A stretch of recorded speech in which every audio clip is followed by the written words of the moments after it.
Thanks for joining us from the Ohio AgNet Voice You Know with the News You Trust studio, sponsored by BASF, where you can count on the trusted performance of Allivo seed treatment to protect your soybean crop. Join Ohio AgNet and Heritage Cooperative for an FFA Day at the H-Plot in Mechanicsburg, September 25th. Follow Heritage Cooperative on social media for details. We have an update from the Ohio Corn and Wheat Growers Association. Joining me is Ryan LeGrand from the U.S. Grains and Bioproducts Council. Ryan, you had a recent name change to your organization. What caused that change and why are now including the bioproducts? The U.S. Grains Council, formerly known and now as the U.S. Grains and Bioproducts Council, has been around for 65 years. We have been promoting for, I'd say, 20 years distillers' grains, and for the last 11, 12 years, ethanol, when traditionally we were promoting more of the feed grains, corn, barley, sorghum, and different uses for those. We wanted to incorporate into our name the products that are coming out of the American ethanol plants and what we're promoting overseas. These products, distillers' grains, now the high-pro distillers and ethanol, are part of our identity in practice, but not in name. And so we really wanted to bring that in and make it clear to all stakeholders, external and internal, who we are and what we represent. What should Ohio farmers know about the current landscape of U.S. trade, especially deals that impact corn, ethanol, and our ability to compete globally? Of all the products that we market overseas, and with the exception of sorghum, things are going very well. This year, the crop year that just ended, August 31st, when the final numbers come out, we will have broken a record for corn exports all time, edging out the 2020-21 crop year. And important context on that, the last time we set a record just 4 or 5 years ago, China took 30% of that corn. This year, 0. They've taken one vessel. It's great to see that we're shipping more corn to traditional customers and new customers alike.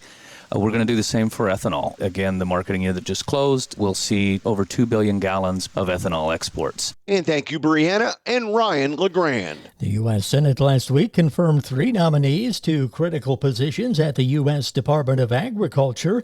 The 3 USDA nominees include Richard Fordyce to serve as Undersecretary for Farm Production and Conservation, Dudley Hoskins to serve as Undersecretary for Marketing and Regulatory Programs, and Scott Hutchins to serve as Undersecretary of Agriculture for Research, Education, and Economics. Well, the connection between an annual farm safety and health awareness campaign and the yearly crop harvest is intentional.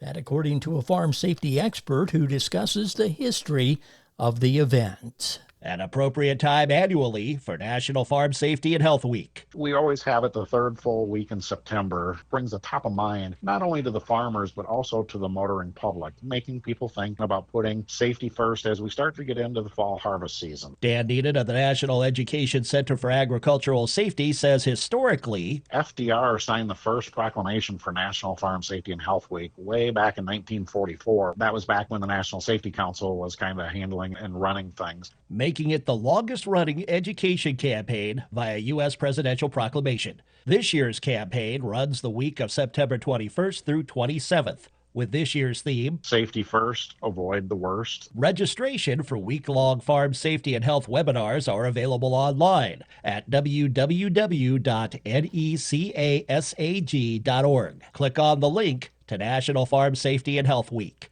I'm Rod Bain reporting for the U.S. Department of Agriculture in Washington, D.C. According to a new survey released by the National Corn Growers Association, an overwhelming majority of corn growers from across the U.S. say that the nation's farm economy is possibly already in a crisis or on the brink of one. The markets are next. Biodiesel isn't just a fuel, it's a game changer for your engine, your wallet, and your farm.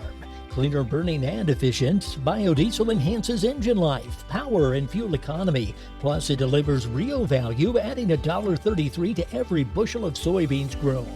That's 13% more value per bushel, directly tied to the biofuels market. Ready to turn soybeans into power and drive with purpose? Learn how at soyohio.org.